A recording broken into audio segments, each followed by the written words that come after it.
Nous allons parler ici quelques minutes de ce que peut être l'hypnose quand on cherche à la définir. Tout d'abord, l'hypnose est un état subjectif. Il dépend donc du sujet qui l'observe.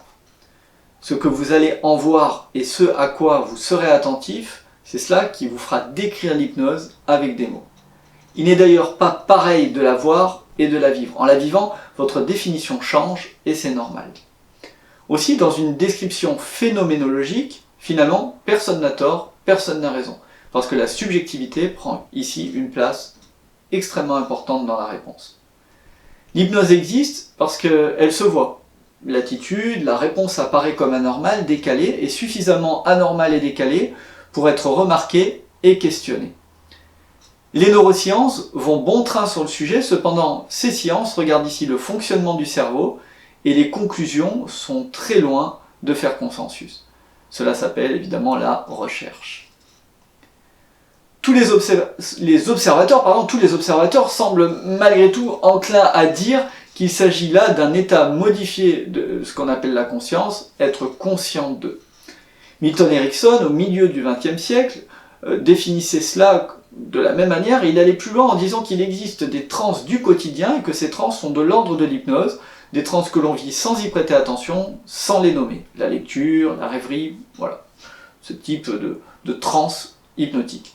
Une chose est certaine, la légende de l'endormeur n'existe pas. Ce n'est pas du sommeil et personne ne dort dans l'hypnose.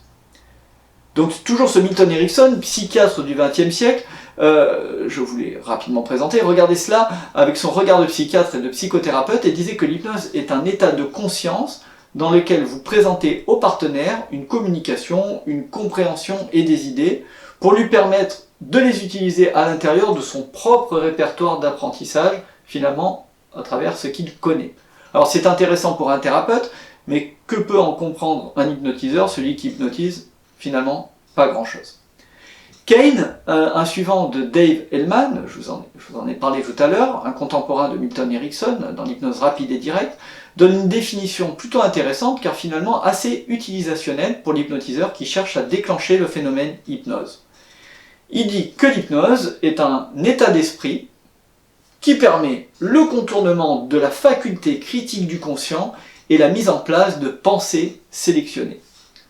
Alors moi je trouve ça assez intéressant, cette idée de faculté critique, la capacité à critiquer et contourner.